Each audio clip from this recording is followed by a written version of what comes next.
Hey everyone, I just wanted to talk about my day really. It's been a good day, but also healing the inner child. Um, I've just noticed a pattern today. Um, Last night I made the decision I was going to go and feed the squirrels at the local park, and I was going to maybe get myself an ice cream like I did last time, treat the inner child. It's just part of healing. Just to soothe that part of you that's been traumatised as a child that still affects you as an adult. But you don't necessarily know what's going on. But I could see it playing out today. It was good. Did what I normally do. Got up, did a few bits around the house, chilled out a bit, did a bit of meditation and that. Got myself ready to go out. And then I couldn't find my wallet to buy this ice cream. So I look everywhere and I can't find it, and I'm thinking, oh God, have I left it at the supermarket yesterday when I went shopping last? And I'm panicking, oh, I can't go for an ice cream now until I find it. Until I find it. So I just sort of like getting into a bit of a panic, but trying to keep calm, obviously. The cat's misering me for treats because she knows when I go out I leave some treats to sort of like stop her from running out the door while I'm going out. Keeps her occupied while I'm escaping, so she doesn't escape. So yeah, faffing about for about 10 minutes. I was like, oh, come on, bring me wallet back please. And then I had an idea, oh, I know where it is. And I found it, but it was dropped down beside where I'd put it. So it was like, oh right, I can go for my ice cream now. So my inner child was all, oh yeah, come on, let's go. So I got to the park, sat on one of the benches with one of the remembrance plaques on. Arthur and Beryl. I'd like to think there was a lovely couple that loved each other deeply, and I just sit there and reflect and just take it all in. It's lovely, but also been picking up on energies as well. Again, just walking up to the park, my body just completely started tingling. I used to only just get that from music, but now I'm getting it from certain thoughts, or no thoughts at all. It's quite strange. I'm getting it in dreams and things too. Noticing my own energy changing when it's not mine. It's somebody else attached to me, maybe thinking about me and stuff like that. It's pretty mad what's going on. But yeah, I got to the park, sat and reflected for a bit, took it all in, smiling away and giving out my happy vibe. And I walked to the ice cream van. I asked for it. It's called Bunny Ears, and it's a cone with a Mr. Whippy on ice cream, soft ice cream with 2 flakes, chocolate flakes in the top. Something I would have gone for as a kid and would have wanted something like that, something nice, something with all the stuff on that. I didn't have all the drizzle and the sprinkles and that. I could have had that, but no, I've got to be careful. I'm having an ice cream with 2 chocolate things in it anyway, and if I eat too much chocolate, it affects my menopause, my hot sweats, my hot flushes. It makes them more intense and they last longer, so I tend to try and stay away from sugar, so there was enough there with the chocolate and the ice cream as it was. So yeah, I paid for it, walked off, took a lick, taking it all in, walking up, and I see this group of people, and they've got like a tightrope set up between 2 trees. I don't know if they were family or what, they look like, if there was, it was like older brothers and younger brothers and sisters and whatnot. But yeah, there was the kids on there, and I went to take another lick, and it just went poof. I'm like, oh. And I looked down on the floor and it's there, and it's all splattered, and these people over there, and I look up at them and I'm like, oh. I must have had such a disappointing look on my face, and oh, But being a child was like, oh, bottom lip, welling up, but wanting to cry, you know, my ice cream, I've come here for that and it's gone. So I'm like, I have a split second of what do I do? Do I carry on walking and just not have my ice cream and chuck the rest of the cone away or just eat the rest of the cone? And I was like, no, go get another one. You've got money, go get another one. So I went and got another one. The woman was sat in the front of the ice cream van. So I knocked on the window and I showed her my cone. She said, it's just dropped off, can I have another one? And I was there just getting my wallet out. And she said, no, you don't have to pay, don't be daft. So yeah, I got another ice cream back free, and I'm there walking away looking at my ice cream with a big happy smile on my face. So I walked past these people again. I showed me ice cream, so they were like, yay! It was cool. It was. But that was it, you know. It took me a little bit to realise what procedure I'd gone through. On a mental state, on a subconscious level. And it just goes to show, you know. I can imagine I've gone through a certain scenario when I've been a child, which, you know, I didn't get treats very often. So getting a treat like an ice cream with a flake in it, you know, that was a big one. I do remember having a seagull nick one. That might be it, actually. Same sort of scenario, my ice cream was taken away from me. It might have been that, actually. Yeah, we'd all got ice creams, and I think that might have been the first time I was allowed a flake as well. And it must have been down in Devon somewhere. I was only little. And I'm there on this harbour side licking my ice cream, and the seal comes down, vroom, takes it off. I'm like, oh, it's gone. I can't have it. And I think I wasn't allowed to have another one, but I was given like the bottom of the cone with a scoop out of somebody else's ice cream, like, and that's what I got, you know. So I think that's where I got the feeling of, oh, I've lost my ice cream, I'll just walk away and eat me little bit of cone that I've got on the end. Yeah, oh god, that slots in so well. So yeah, I mean, the ideal situation would be to take that child back to the ice cream van and get them another ice cream, and still have that feeling of inclusion and, you know, being kind to a child, you know, being nurturing, you know, sharing, being kind, being loving. The child's lost something, wasn't its fault. So we'll go and replace it, shall we? You know, we'll go get you another one instead. So I think that's where feelings of loss and accepting loss and accepting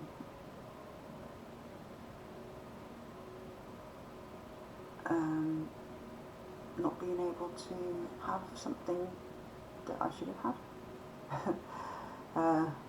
Sorry, I'm still analysing this actually, so yeah, I can actually feel the emotion welling up. It's coming, I can feel it. It's coming. There we go.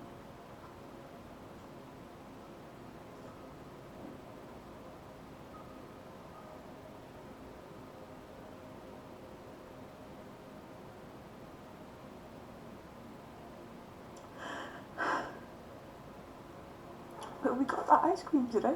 We got it back. We did that scenario again, but finished it off in the right way.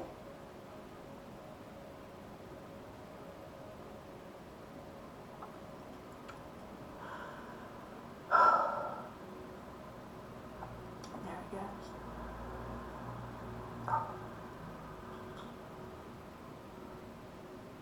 That's healing.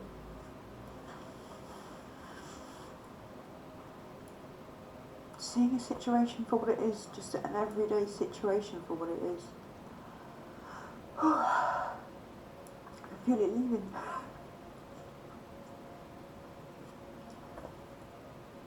That's healthy brain processing. It's recognising where the harm was. And even though it was all the way back there, correcting it in the future as an adult, but putting myself as an adult in that parental role and giving that inner child in myself the outcome it should have had.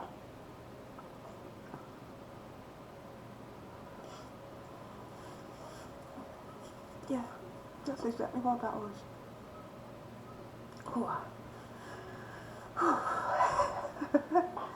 Oh God, please excuse me, sorry. I tend to do this on some of my videos, but like I say, that's how you have to recognise what's going on in the moment, understand what emotions and where it's coming from, and the disappointment of a child, understanding that disappointment and fixing it in a way that that child would appreciate, would have wanted, you know, the best possible outcome. That's what it is. It is giving yourself that best possible outcome from that situation back then, where the harm was caused, where the trauma started.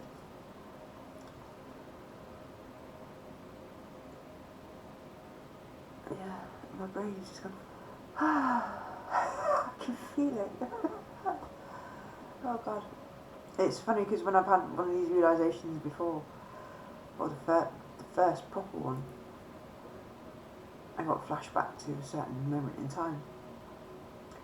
And when I realised where it was from and what it was about, and the feelings, and it connected to so many different things in my life, I actually had, in the back of my head, I felt like a pop and a dispersion.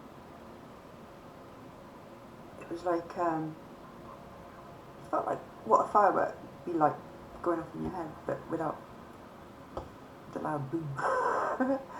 But it was like a pop and a tingle. It was cool. I suppose, like, you know, like you get pins and needles type thing. It's very strange. But, yeah. That's called healing. And that's how you have to heal. Truly deeply, and so deeply, on that level. For everything, you know, all your fears, all your insecurities, all your emotional reactions. And when you actually choose what you would have wanted back then as an outcome, and not go down the path like I was going to, just walking away and leaving it, and not going back, not treating that little child, that inner child that wanted that ice cream so much that it was there, I had it. Poof, it's gone. It's on the floor, I can't go and pick it up, it's ice cream. It's autumn, the ground's all wet and leafy and muddy and everything. No, I can't. It's gone. There's no saving it, you know. All that emotion of a 5-year-old child and then gets a little piece of somebody else's. Yeah, trying to get a little piece of somebody else's still, but the ideal situation for that child would be to take it back to the ice cream van and get it another one. And make sure the seagulls fucking stay away. And that's what I did, but as an adult. But then coming home, just reflecting on it all, because that's it, I'm not in an emotional state about it all, I'm just reflecting on everything as like a second person, or even a third person, from a third person point of view. There's the parent and the child, and then there's me looking at the parent and the child. So that's 3 different types of me looking at me all at the same time.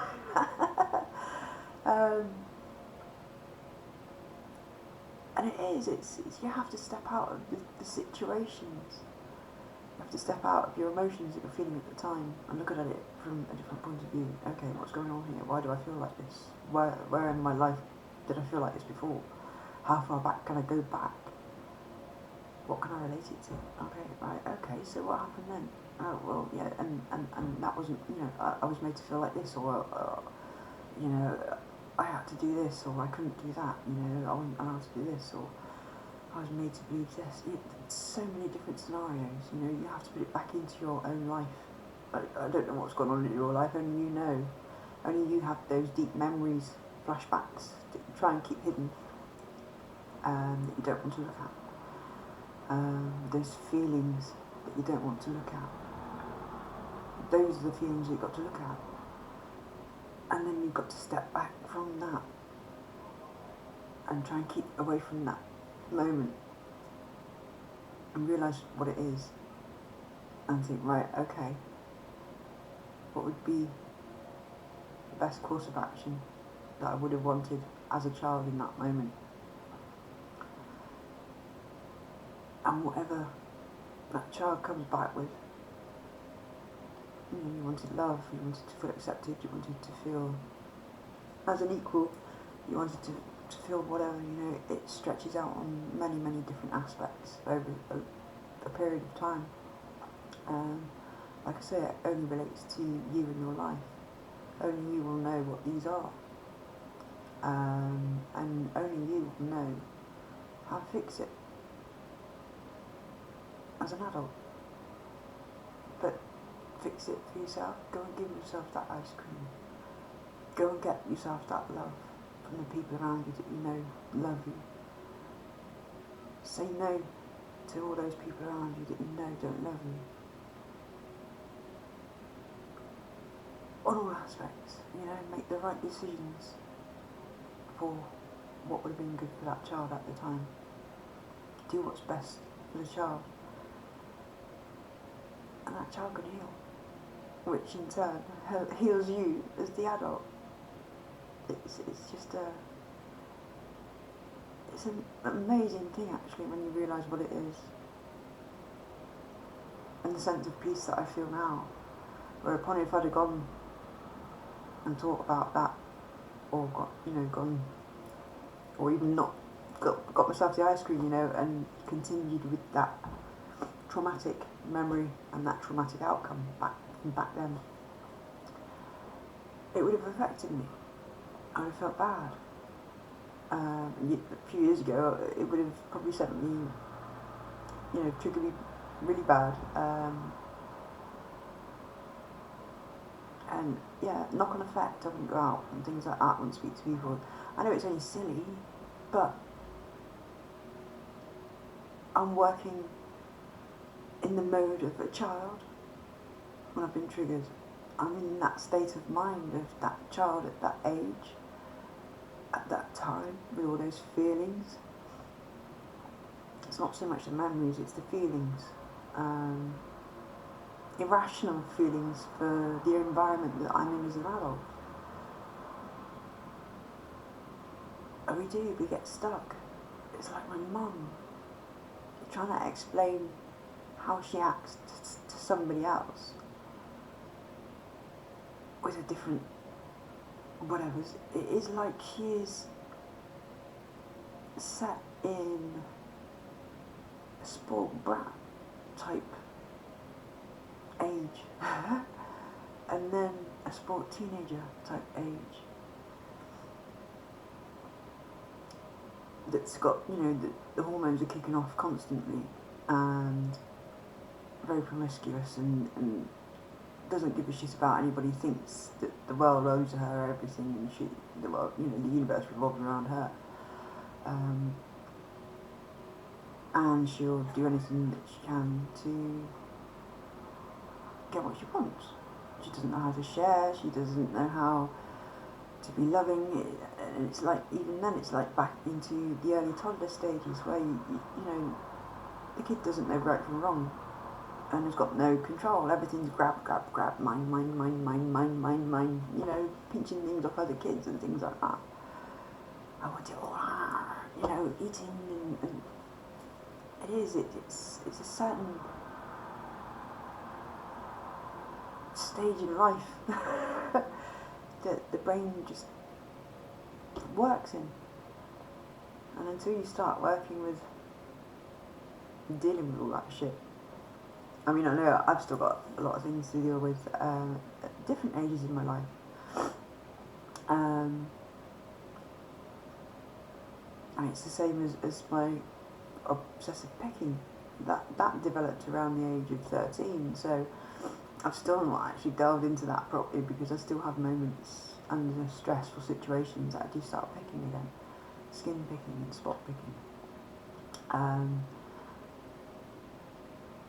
So I know that there's still something there that's triggering me, and it's the same as I talk myself out of my abilities, what I'm capable of. I have that split second of judgment about myself and my abilities when I do things. What, am I good enough? You know, what's other people going to think? I'm not any good at this. You know, and those are the things that I need to work on. There's only a few left, but once they're dealt with, there's no stopping me. There's no stopping me now.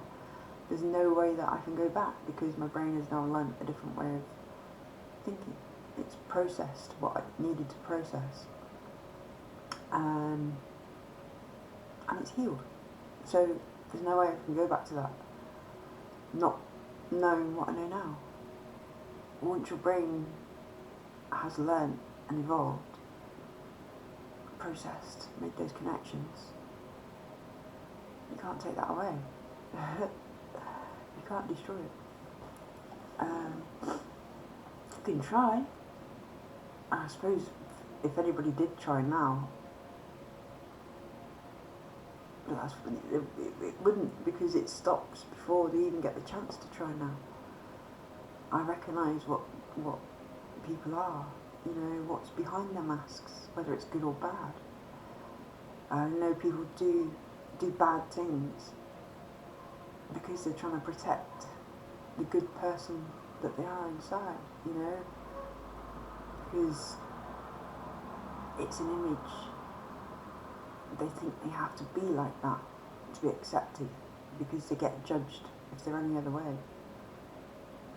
It's like the International Men's Day, you know, we have these men that have to, or think that they have to be hard, that they have to be strong, that they have to be the father figure, that they have to be the family man, and stick with anything that they decided that they wanted to be in, you know, the family scenario. It's the same as women. We think we have to stick in the same sort of thing. If we're getting abused and things like that, you know, and we don't. We don't have to put up with that. It has a bad impact on the brain and how we function and how our lives turn out. Our ability to see danger in all forms, because there are hidden ones. And unfortunately, when you're a truth seeker, you know, you get told that you're all sorts, that you're jealous, that you're a liar, you know, that you're just twisted and fucked up, and it comes with the territory.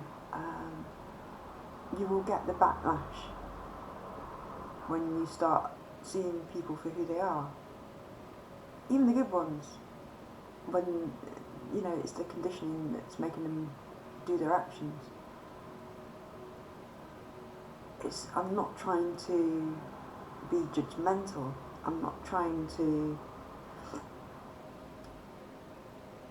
pick holes in you or anything like that. You know, I'm not doing this from an aggressive revenge type thing. I'm doing it as hoping you'll heal. Hoping, you know, you can stop being that person that you don't like being, you know. Whatever the case, whatever your problems, whatever your self-hates, you know, if you look at your life and you hate everything about yourself and you hate everything around you, what's making you hate like that, you know? And yeah, the reasons could be because of other people, but they can't fix you. They didn't know. They had their own mental problems that, you know, butterfly effect. It affects one person, it passes on to another one, you know? And it's bad learning, bad head processing, you know, brain processing, bad teaching. And we can't really blame them. You know, they were taught wrong. People before them were taught wrong. People before them was taught wrong. You know, it's a generational thing. It gets passed down. Beliefs, traditions, ridicules, division. So much different things over this world. But yeah, it comes down to that. You know, it's passed on through generation after generation after generation. And it only takes people like me that have been through, oh God, so much. If I told you these stories of my life, it'd turn your hair white. You'd be sat there sobbing your fucking heart out. If I could play back like a movie, everything that I'd gone through, you know. You can take all these soap operas and you can take all these fucking yeah, news headlines, and you can wrap them all into my life, you know, at different stages with different people. You know. And I know that there's a lot of other people that have gone through the same thing.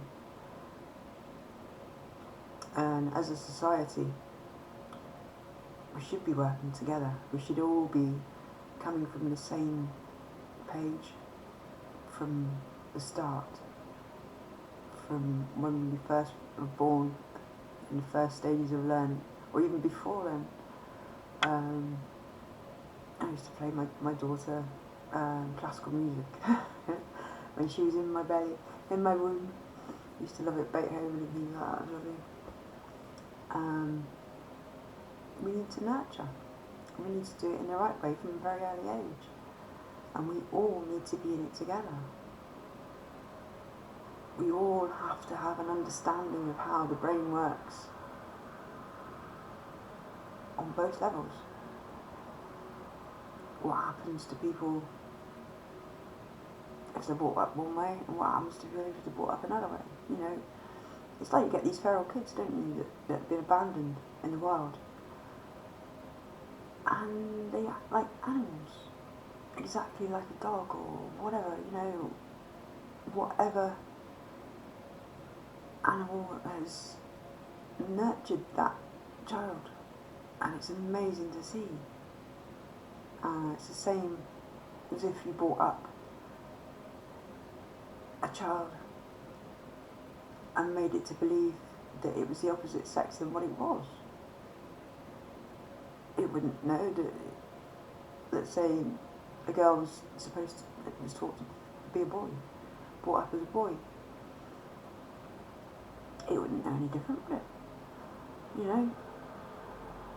And it'd be confused and wouldn't understand when somebody's trying to explain it to you, because they haven't got that understanding then. No, I'm a boy. Is it Madagascar with the fucking mammoth? I think it was a possum, you know? That's where it was brought up. That's all it knows. It's the same, it really is. When you're brought up by a toxic environment, toxicity is all you know. And it doesn't have to be a violent one, it doesn't have to be, you know, a poor one. We get toxic environments with the rich, very much so. Toxic beliefs that are all about stepping on other people, using other people to gain what they want. Narcissistic behaviour. It's not the structure that doesn't work, it's the people running it that doesn't work. It's the wrong kind of people. People that can't care. They haven't the ability to care. They haven't got the ability to put other people's lives first over their own. That's what an empath does. I shouldn't do really, but you know, this is what we do, we can't help it. We was made that way, that's how our brain works, just as how their brain works, you know? Just as a feral child's brain works, that's been brought up with a pack of wolves, you know? It's going to bite and growl and bark and rip you apart. So, you know, just because it's a baby, yeah. When you look at things in a different aspect, you start seeing life for what it really is. And hopefully, when you do, you can create change around you, just in your own environment, with your own family, your own friends, you know, your own community around you. That's what it takes. How many people in the community, you know, they all pass it on, it all spreads out. It's like a virus. COVID. Yeah. We just need it to spread as fast as COVID, really, don't we? All this goodness and all this hope and nurturing and joy. This is part of why I'm doing what I'm doing and why I'm going back to college. I do believe that this is a way forward. You know, putting it on to a larger scale in whatever way it needs to. This is my intentions. This is what I'm asking the universe for. So let's hope. Very hope very much that I shall do what I need to get there. Normally I would have given up by now. Normally something would have triggered me. I would have gone back into a state of hibernation, survival mode, stuck behind my door, not speaking to anybody, not learning, not moving forward. But now I've had so much shit thrown at me over these last 3 years. Well, nearly 4 years now, before in March. With cancer, my dad dying, family, and, you know, and then going back to college, doing 3 courses when apparently 1 course people struggle with, you know. Having to learn 3 ways of doing the same maths. This is what's doing my head in at the moment. Because my science teacher teaches us one way, and my math teacher, he teaches at a higher level. He teaches the higher degree students, so we expect everyone to know every way round of doing all this. But he's trying to teach somebody that has always struggled with maths, even the simplest times and fractions and things like that. 2 different ways of doing the same sum, and it's confusing because it's also the same sort of principles. Well, not principles, but it's the same as maths, science. You know, the maths that I need to do for science. She's teaching me an easier way of doing stuff, and he's teaching me 2 different technical ways of doing maths. So yes, my head's exploding at the moment. But yeah, that would have normally have triggered me. I would have fallen to bits, convinced myself that I wasn't capable of doing this, that I'm not going to do, you know, I'm not going to pass or whatever. But there might be a way around it, because there is another maths teacher that actually structures his maths to incorporate himself in with the science. So we're doing the same maths through the science as my maths lessons. But it's just that unfortunately my maths teacher that I've got now, he's very sort of stick to his ways. He has been asked to, you know, incorporate his maths a bit more with the science. But no, he's a bit set in his ways, so I'm thinking about asking him to move class. Still do the maths, but, you know, with a teacher that's going to teach me the maths that I'm learning in science. Yeah, I mean, obviously my maths teacher now is teaching me the maths that I am learning in science, but just a very complicated way when there's easier ways. and teach me every single way that he can, which, yeah, I do appreciate, but not right now. It's just too much. It's just unnecessary work, brain work, homework, schoolwork, stress. Because it's not just me that's getting stressed in the class. A lot of people are in there as well. He is very quick with his teachings. You don't have time for it to sink in before we're going on to another subject. You know, I'm still trying to work out the last maths thing while he's going on to something completely different. You know, so we're having to ask him to stop and to explain again, and in a way that we can actually get. Even though, you know, he's doing it the way that he's learned, which, fair enough, that's how he's been taught, that's how he teaches, you know. I can't expect him to change, that's how he works. It's for him to realise that, okay, right, my students aren't quite grasping it as much as I can on my level, so I do need to dumb it down a little bit for them. You know, because apparently it doesn't really matter which way we do the maths, as long as we do the maths correctly and we get the right answer. You know, we can do the correct maths in the easiest way possible without all the going through all the fucking different stages of a sum. Oh god, it is just all getting mixed up. It's so confusing. But we're going to get around it. I see, that panic came up again, that's what I'm still talking about. But, right, anyway. It's now, 37 minutes. Waffled on for long enough. But yes. Working with the inner child is such a freeing thing. So much so. And I do hope that people that watch these videos, I know I get emotional through them, but that's healing. That really is the rawness of healing. And you see the instant benefits, that's the thing. That won't bother me again now. That's that dealt with.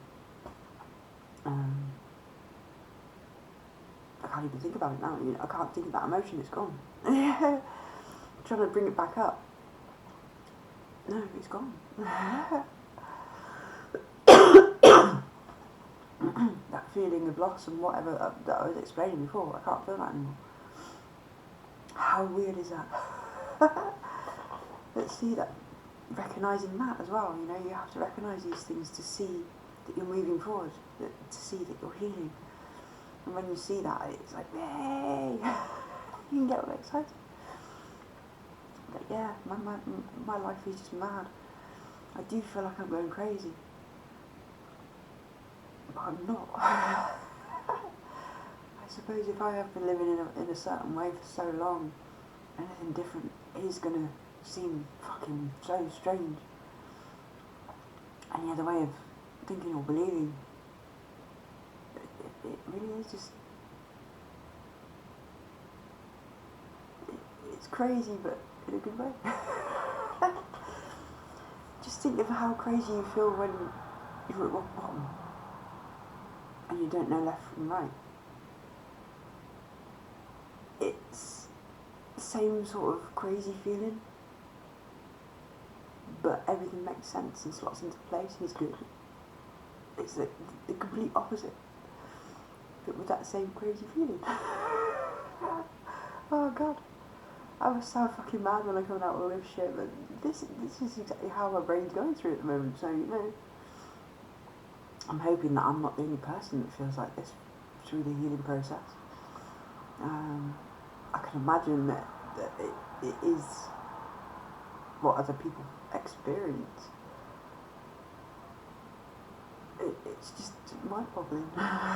You can't get your mind around it because you've never experienced it before. This is learning new behaviour. This is what it's all about. This is how you move forward. And it's good, and you know that it's good because it leaves a fucking big smile on your face and a belly full of not anxiety. It feels like anxiety, but it's not. It's excitement. And knowing that everything's going to be fine. And it's brilliant, it really is, and I recommend it to anyone. So I do hope that something in these videos, I know I waffle on a lot and talk a lot of shit, but it's all good shit, you know, it's all shit that helps. And only you can take it in and do the work. Nobody else can do that for you. You know, you might have the most loving person in your life, but you're still not going to get them to be able to nurture your inner child.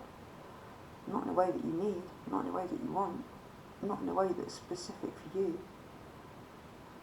The only person that can do that is you. You know, be the adult to your inner child.